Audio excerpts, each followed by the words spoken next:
How should you handle culture shock?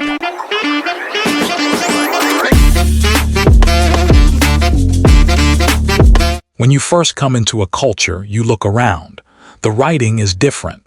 The language used is different. There's different kinds of foods, different flavors. People crave different things. What you do for entertainment is very different. It might not be something that's comfortable to you or enjoyable for you.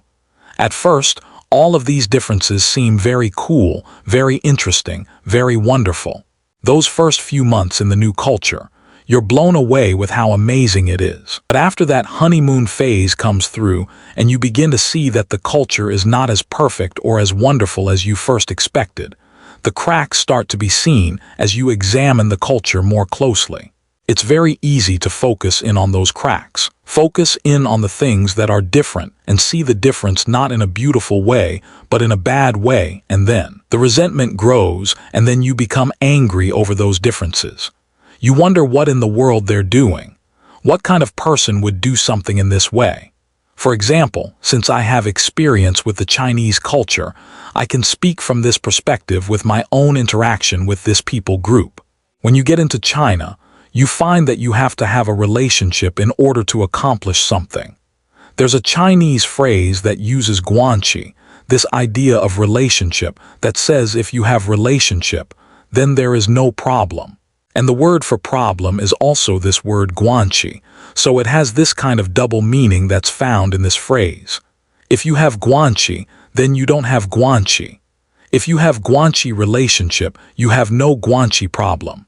But if you have no guanxi, that means you have no relationship. Then you must simply follow the rules. The more people you know, the more you're able to do within China. It is a matter of who you know in a very big way. Wherein a culture like is typical in the West, for the majority of people, maybe not the same among the elites of society, but among common everyday people, all rules apply to everyone equally.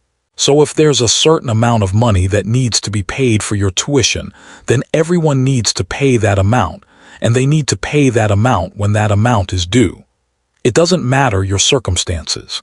It doesn't matter your background. You must pay at this time in this way. But in China, there is the ability to have a different time or a different amount.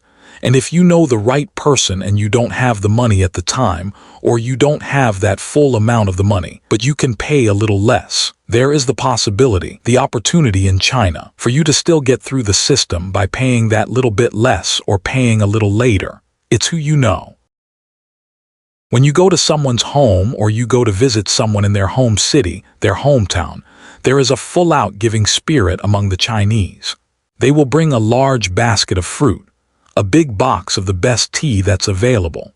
They will take you around to all the special places in their city, and typically show it off in pride, allowing you to see for free, paying your way because they are that kind of host and hostess culture. They will give and give and give for the sake of their guests and their friends. You may have an appointment that's set up to meet with somebody, and you've had this planned for several weeks, maybe even several months. You're expected to do this thing on that day with that person. Suddenly, the day before, that person that you have made this plan with calls you and says, "Hey, I can't do it today. It's not possible. We'll have to do it again another day." And you think, well, what's going on? From my background, my upbringing, things were always planned out. We always came early for everything. To be on time was to be late. And so I come into this culture. I have my plans. I have my schedule. I expect to accomplish so many things in a day, and this has to happen at this time. But now I'm in a culture where everything is changing.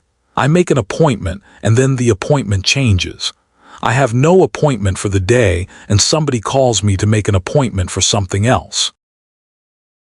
When I first got to China, I was so amazed at how I could call a friend and say, "Hey, I need some help shopping for this item," or "I need help going to the police station to discuss this visa issue." And immediately they would say yes, of course they would. Drop whatever they were doing at the time and they would come and they would help, and it was so amazing. I thought, wow, these people are so giving. They will take time out of their day at any moment to help you. Coming from my Western background, I thought that this was just simply a very generous people. They were just giving and doing for me, expecting nothing in return.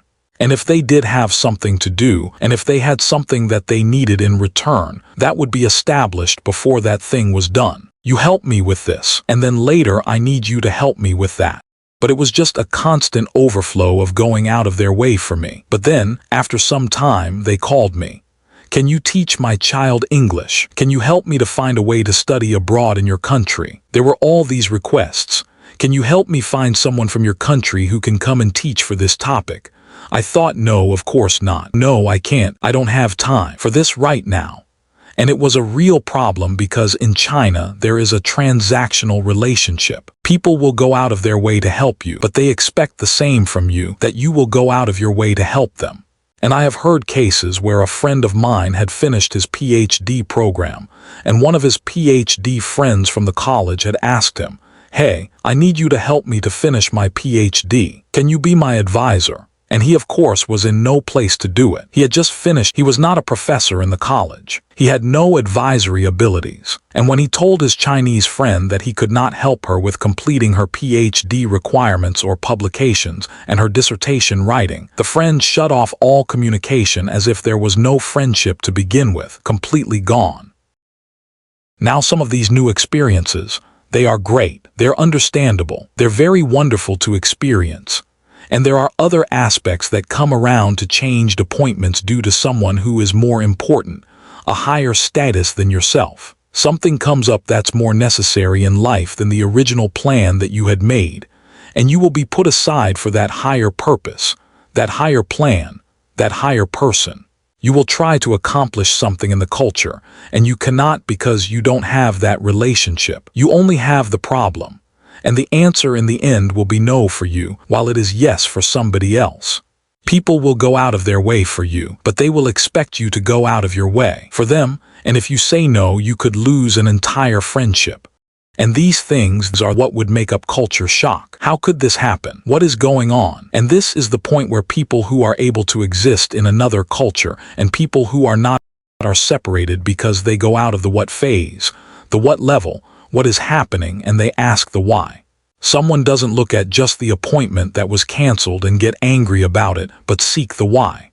It's not that they're angry with you. It's not that you are unimportant.